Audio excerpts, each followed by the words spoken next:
Everybody, this is the lab for correlation and simple regression. I'm going to post like the old complete lab when people actually had to do the analysis. I'm doing that because there's extra instructions here, but you just have to answer 3 simple questions and I'll highlight that. And so here's some extra instructions that are there that might be helpful for you. But there's just 3 questions. There's 2 questions on the Pearson correlation and there's 1 question on simple regression. It's going to be pretty easy actually. And so to run a correlation, do analyze, correlate by variate. So 2 variables we're going to correlate with each other.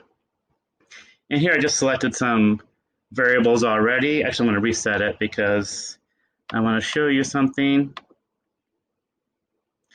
So I'm going to correlate age with number of hours slept last night.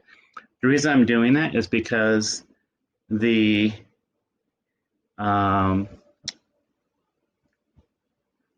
ANOVA that we did on this, I believe it was a one-way ANOVA where we looked at age groups. We found that age groups were significantly related to the hours of sleep that somebody had last night, where the older people, quote unquote, in the sample, the older people are 21 and above, got less sleep. Notice that Pearson is the default down here.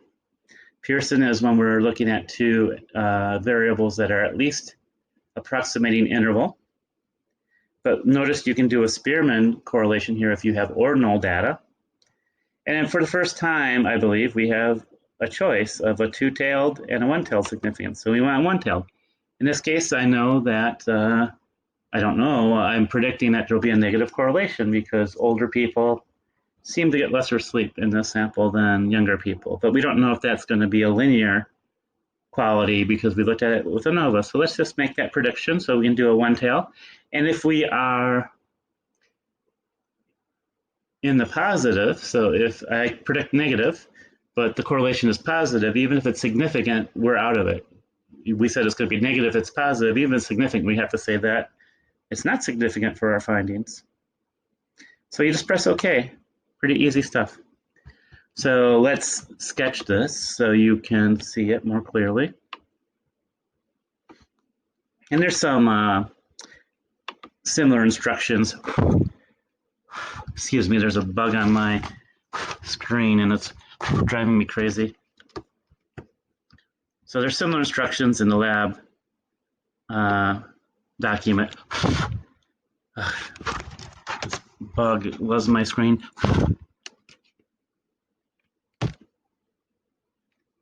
Okay, I'm going to pause this for a second. I'll be right back.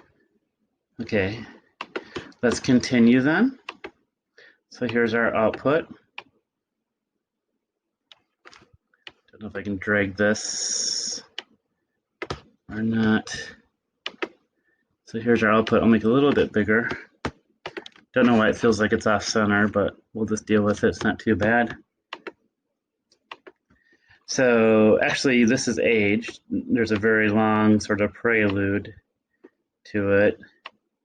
And this is age. So you see that there's both variables are both on the left and the right. We have age and we have sleep. We have age and we have sleep.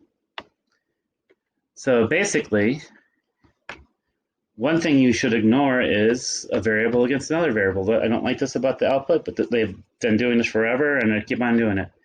So age to age is, of course, going to be a 1.00 correlation because age correlated with age, it's the same thing. It's going to be 1. Same thing for sleep. Sleep against sleep is going to be 1. So these aren't really correlations, so you ignore these. And really all we want to look at is this little box, because it's age correlated with sleep. This is sleep correlated with age. You see it's the same numbers. So this is just a repeat of those other numbers, so you can just ignore it. So if you do a bunch of different correlations in the output, the trick is you just find the ones which will be diagonal, you cross them out, and then you just look at one side of the output. I usually look at this side. So basically they give you 4 times the amount of information you need because it's just the way that they've been doing it forever, which is really stupid. but that's what we have to deal with. And then we have these numbers here. So remember, the first thing I usually look at is the significance. Here we have the one-tailed, so we don't have to do any dividing by 2 or anything like that.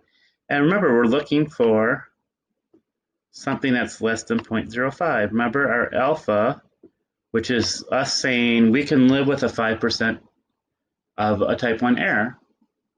So we're looking for a significance that's less than that. So this is telling us that we have a 1% chance of a type 1 error. So here we're going to reject the HO because we have less than a 5% chance of a type 1 error. Remember that sig is literally the probability of making a type 1 error. So here it says we have a 1% chance of making a type 1 error. That's less than a 5% chance, so we reject the HO. If you don't like that, you can always look in the table if you want to. So here's our correlation. It's negative, so we were right, it's negative. Negative 0.37, and we're rejecting HO, so it's significant. You could look up, compare the negative 0.37, no, it's 0.37, it's just the absolute value, to the critical value. And the critical value would be based on degrees of freedom. Here's our N. So we have 39 people. We have 39 people. So degrees of freedom is 39 minus 2. We have 2 variables, 39 minus 2, so 37 degrees of freedom. You can go ahead and look it up on the table if you want to, but it's much simpler just to think about this. Is it less than 0.05, less than 5%? Yes, it is. It's only 1%, so we reject the HO. It's significant. So we have all the numbers we need. So now we can do our sentence. There was a significant, we rejected HO. There was a significant negative, you can see the sign here, significant negative correlation between age and number of hours slept last night, comma, R equals negative 0.37. P is less than 0.05, period. Then the other thing is that we need to do the R squared. So it's 369. I'm going to be very accurate here. 369, whoops, it's not that. 369 times 369. So our R squared is 0.14. The R squared was 0.14. Remember in the lecture I said that we don't need to interpret it as small, medium, or large because people who use correlations actually understand R squared, what that means. So what does that mean? It means that 14%, the R squared is 14.14, 14% of the variance in sleep last night was directly linked to age. And that's it for that interpretation. So pretty simple, I think. So interpreting these are pretty simple. So you have 2 questions on your lab for a Pearson correlation. So look for question number 1. There's long question number 1 here. So it's a correlation between the wife's education and the husband's education. So just all you have to do is say what the sample size is and state your conclusion in a formal paragraph. The paragraph is 2 sentences, like we just said. Then the second correlation is for the sample, their mother's education and their own education, how far they went in school. So I'm going to post the output right here. I'm not even labeling it because it's pretty easy. This is for question number 1. This is for question number 2. Then question number 3, we're actually going to do a simple regression. So number 3, which is the last question, is we're running a simple regression. And actually, here in this handout, I go through this, but I'm going to go through this in this video too. So I'm just going to run a simple regression on wife's education and husband's education. And so here we go. So I'm going to do analyze, regression, linear. Analyze regression linear. And so here we have to say what we're predicting.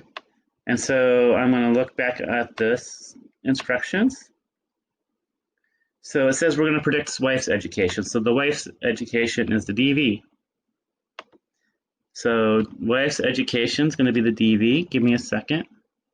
And it would be probably good if I was in the right data set. So analyze regression linear. And give me a second to find this. So wife's education is the DV.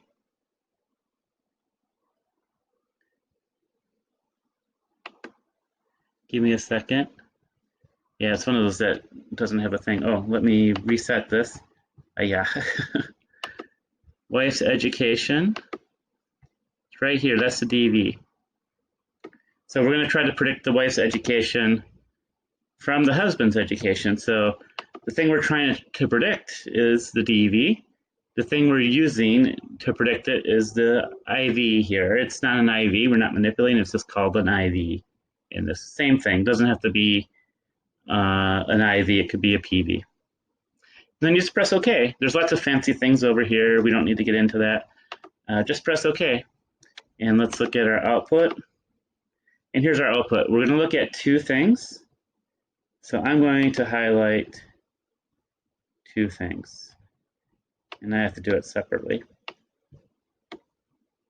Bit of a pain in the butt, but let's just do it. So the first thing is there's a model summary. I'm going to cut this out too, just to show you it. So there's a model summary. So there's different things here that you want to look at. But what I'll say is with simple regression, and we're going to talk about this a little bit more with multiple regression, but with simple regression, the model summary is very simple. This should be the Pearson correlation between husband education and wife education. Actually, I'm going to cheat and I'm going to look at the output that I have. This is actually a correlation you're going to be looking at, and this is not going to be a big giveaway for the lab. So the Pearson correlation between husband education and wife education is 0.634. 0.634. So this is actually the Pearson R in a simple regression. In a simple regression, remember, we're just taking one variable and predicting it from another. So we're just taking the husband's education as a predictor of wife's education. So that's why it's called simple regression, just two variables, one predictor, one dependent variable. So this is the Pearson R. Same thing. And guess what? If you square Pearson R, it's going to be R square. So here's your R square. So the simple regression and the correlation are doing the same things mathematically. So it gives you the same information. It's just that using the simple regression, we're going to be able to get the linear equation that we need. I included this just to show you, I think I mentioned this in the lecture, that basically it can use an ANOVA model to solve things. So, it does an ANOVA model in terms of, it says regression here. It's the predictor, it's the husband stuff. It's the husband's education. And then this is the total variance in education, and this is the within. So it's using similar mathematical techniques, except regression is actually more robust because ANOVAs have assumptions of having similar sample sizes in what they call the cells. So if you have groups, so you have different levels of your groups, they should have similar sample sizes. If they don't, the ANOVA can be inaccurate. So the regression is actually robust against that type of assumptions. So I'm going to close that. I'm going to show you the last part. So that shows you where the R and the R square are in the simple regression output. And I'm going to show you how you can get the regression line. So that's really your third question, is to look at some output that I gave you and come up with the regression line. And there's just a little box right here. We're going to get more into looking at this type of output in multiple regression, but this is simple. We just have one variable. So here's the coefficients. So just notice that here it tells us what our dependent variable is. It's low bias education. And here's our predictor of husband. So how can we get the regression equation, the linear equation from this? Well, here we go. The constant is the y-intercept. So this is the y-intercept, which is A. What is the y-intercept? Well, here's your y-intercept, is this. That's your y-intercept right there. That's an A. Looks like a D. That's your y-intercept. It's right there. So what's the slope? Well, the slope is this.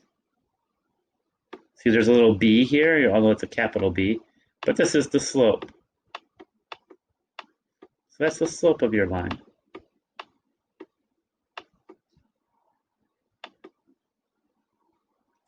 So here the equation is to predict y,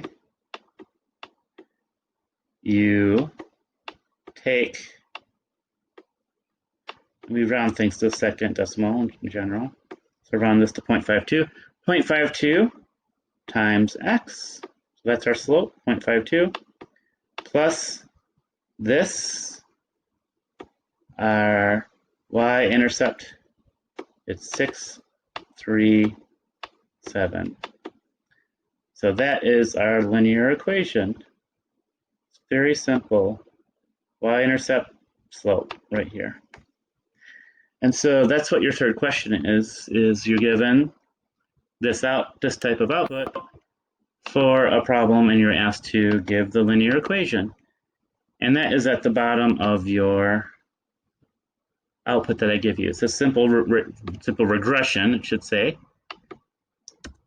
So simple regression.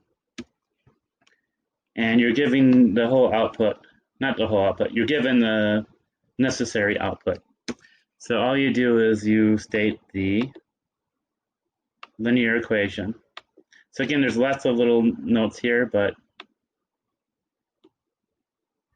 it asks you to give the R value, and this is the Pearson correlation, give you the R square. We just went over that. And to state the linear equation from these data, this output. So that's it for the lab. I think it's very straightforward. And so I'm going to close the SPSS because it takes up some space. And that's it for the lab. And so I'm going to close this and I'll see you soon. I'm not going to shut down my computer. I'll see you soon.